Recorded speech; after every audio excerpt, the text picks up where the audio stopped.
Običaji i verovanja. Kalendar.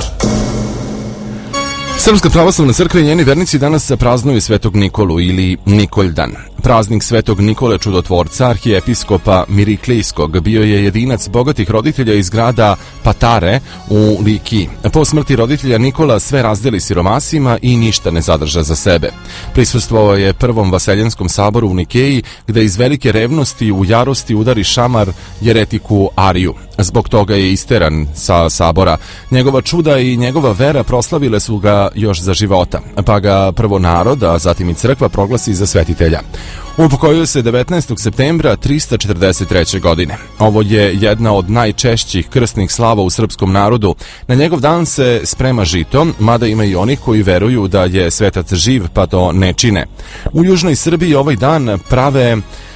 za ovaj dan prave šareni kolač sa pticama koji pop obavezno preliva vino. Mese se ponekad i dva, od kojih jedan pripada svešteniku, a drugi ostaje u kući, takozvani presveti. Na Nikoljdan predveče ovaj se kolač deri deci, koje treba da ga pojedu sedeći na drvetu. Veruju da Sveti Nikola prevozi duše sa ovog na onaj svet. Nekada je mrtvima uzimao dušu i merio, ali je taj posao kasnije preuzeo arhanđel Mihajlo, dok i njega nije zamenio Gavrilo. U pravoslavnom svetu smatraju ga zaštitnikom vode, pa ga slave brodari, mornari i svi čiji život i rad zavise od vode. Iako se smatra zaštitnikom putnika, ponegde ga zovu i putnik, na ovaj dan nije dobro otpočinjati putovanja. Mornari ne isplovljavaju, a ko je već na moru ili plovi rekom, zastane barem na čas da bi se pomolio Svetom Nikoli. Po gradovima i varošima u Srbiji rašireno je verovanje da Sveti Nikola noć uoči ovog praznika, jašući na belom konju, obilazi decu koja su bila dobra u toku godine i dele poklone. I danas mnogo deca čiste svoje cipele i stavljaju ih u prozore da bi se ujutru na Nikoljdan silno obradovala kada u cipelici pronađu poklon, dar Svetog Nikole. Iz Kotora potiče priča o kapetanu i Svetom Nikoli.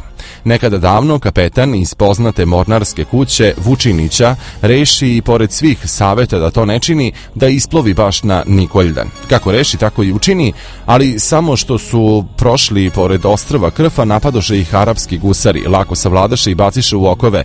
Kao okovani galioti plovili su godinu dana, ali moleći Svetog Nikolu da ih spase. Posle godinu dana, baš na ovaj dan, blizu Pirejske luke napade njihov, sada gusarski brod Lađu kapetana Kukića iz današnjeg Herceg Novog.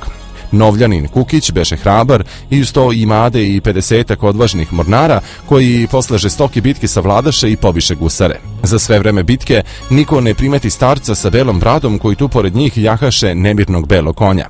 Kad bitka bi završena, starac pokaza rukom Novljanima na brod i reče: sada spasite onu grešnu braću, a ovi u njemu prepoznaše svog zaštitnika i svetitelja Nikolu. Novljani oslobodiše Kotorane, pa svi klekoše pred Svetog Nikolu i zahvališe mu se. Mnoge crkve posvećene su Svetom Nikoli, a jedna od najmanjih i najlepših nalazi se na brdu Marjanu u Splitu. Običaji i verovanja. Kalendar.